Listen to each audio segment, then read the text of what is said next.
Então vamos para a questão 4, que diz o seguinte. Uma barragem de concreto com seção transversal retangular possui uma altura de 12 metros e uma largura da base de 4 metros. O reservatório está completamente cheio, ou seja, a água atinge o topo da barragem e ele novamente informa a altura. Então, letra A. Determine a força horizontal total exercida pela água por metro de largura da barragem. Então, primeiramente, vamos começar fazendo um esqueminha, né? Então, uma barragem retangular, então vamos supor que ela seja uma parede assim, né? Ela tem 12 metros de altura e tem uma largura de 4 metros, certo? Esse carinha aqui. Então, a letra A, ele quer saber a força que está sendo exercida no ponto máximo de pressão. A gente fez uma demonstração, eu não lembro em qual lista de exercício, mas foi bem lá no comecinho que tinha um exercício que falava dessa questão de barragem, né? A pressão, ela vai se distribuir em uma forma triangular assim, pela barragem, certo? Vai distribuir assim.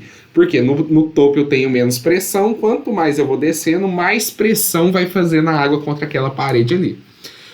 O ponto onde a pressão é maior, ou a força maior, que a gente vai chamar aqui de PC, né? Nesse caso, é o ponto de pressão maior. E aí, como que a gente faz para achar ele? A gente sabe que a fórmula é a força horizontal, que a gente vai chamar de FH, ela é dada por... deixa eu só conferir. Isso. Ela é dada pelo ponto de pressão vezes a área que eu tenho ali, certo? Então, eu tenho que a força horizontal vai ser o seguinte. Esse ponto de pressão tem uma formulazinha que determina ele, que é ρ vezes G vezes a metade da altura. É uma fórmula que já é pronta. E isso vezes a nossa área, certo? Então aqui nós já temos todos os dados para resolver. A gente precisa só encontrar essa área, que é a maldade desse exercício. Porque olha só o que ele fala. Exercida pela água por metro de largura. Então, nesse caso, eu não posso falar que a minha área é 12 vezes 4. Porque ele quer saber a força que está sendo aplicada ali a cada 1 metro. Então, a minha área, na verdade, vai ser 12 vezes 1, que é a largura que ele quer que eu encontre, que vai ser o próprio 12, certo? Então, tendo todos esses caras, basta eu jogar aqui na fórmula. Então, eu tenho que a minha força horizontal vai ser de 1000, que é a densidade da água, vezes 9,8, vezes a minha altura, que é 12 sobre 2, vezes a área, que também é 12. E aí, fazendo todas essas multiplicações na calculadora, a gente chega que a nossa força horizontal é de 705.600 newtons, que a água está fazendo ali. Na questão B, ele pergunta a posição do centro de pressão, o ponto de aplicação dessa força em relação à base da barragem, né? Então, quando a gente fez esse exercício lá na lista anterior, a gente viu que esse ponto de pressão aqui, ele é o baricentro desse triângulo.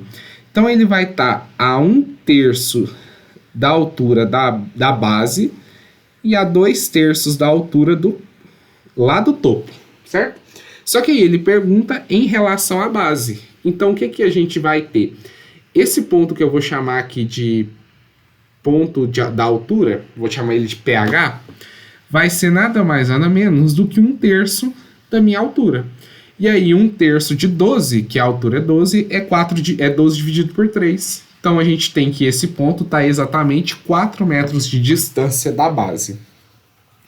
E a letra C, que é a última pergunta, o momento de tombamento provocado por essa força em relação ao ponto de rotação situado no pé da jusante da barragem. Ele tem esse monte de nomes difíceis, né? Mas o que ele quer dizer basicamente é o momento de força ali. Então, o momento nada mais é, que eu vou chamar aqui de M, nada mais é do que a distância vezes a força aplicada, certo? Então, nesse caso, a nossa distância, que é onde essa força está sendo aplicada, é aqui no pH, né? Então, a gente sabe que a nossa distância é de 4 metros e a nossa força é aquele cara ali, que é 705.600. E aí, fazendo esse carinha na calculadora, a gente sabe que o momento vai ser de 2.822.400 newton vezes metro.